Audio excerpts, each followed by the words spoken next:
Modern Las Vegas is a sprawling metropolis of luxury mega-resorts.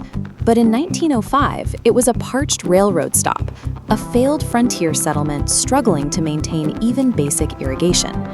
The catalyst for change arrived in 1931 with the construction of the Hoover Dam. The project brought thousands of young, single men into the desert, creating a sudden influx of workers with steady paychecks and nowhere to spend them. To capture those wages, the Nevada government legalized handling that same year.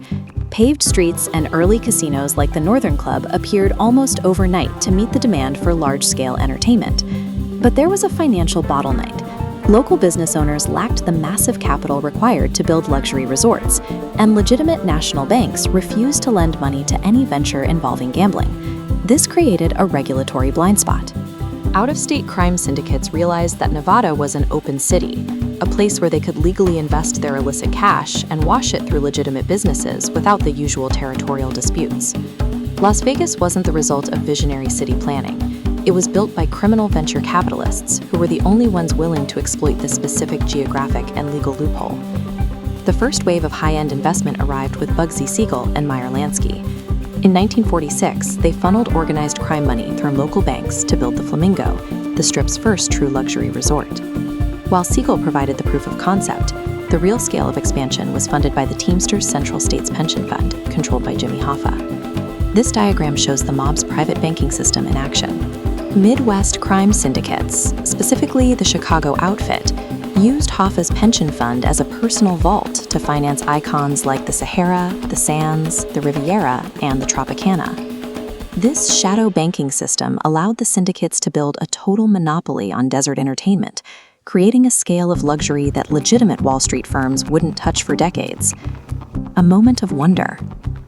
By the 1950s, the mob was selling a surreal consumer experience. Tourists could enjoy gourmet buffets and celebrity shows, then head to the Sky Room at the Desert Inn to watch atomic bomb tests over the desert horizon. The cultural boom was driven by the Rat Pack. Frank Sinatra's residency didn't just fill the rooms, it gave the city a layer of glamour that sanitized its image for the American public. This pursuit of profit eventually eroded the city's racial barriers. Many syndicate bosses, who understood discrimination through their own Jewish or Italian backgrounds, saw no business advantage in exclusion.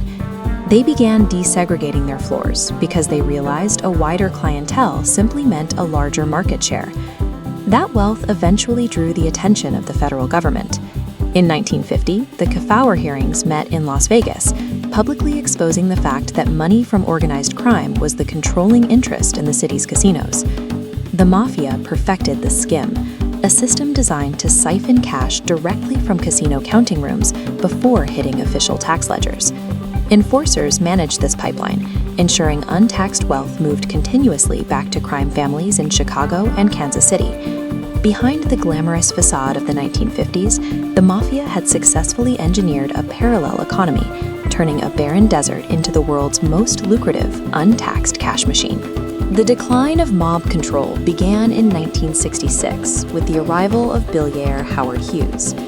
When he refused to leave his room at the Desert Inn, he simply purchased the entire hotel, followed by a string of other mob-connected properties. Hughes's massive buying spree signaled to Wall Street that Las Vegas casinos were no longer just mob haunts, but were viable investments for legitimate, publicly traded corporations. This shift was formalized in the late 1960s with the Corporate Gaming Act.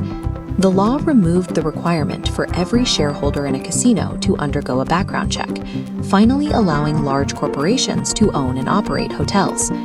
At the same time, the federal government introduced the RICO Act. This allowed the Justice Department to prosecute casino-owning syndicates as ongoing criminal enterprises, rather than chasing individual crimes. Relentless federal raids, internal warfare, and bans from the Gaming Commission broke the mob's grip by the 1980s. The era of the open city was over. Today, the Strip is dominated by family-friendly mega-resorts owned by international boards and shareholders. The grit of the syndicate era has been replaced by corporate commercialism.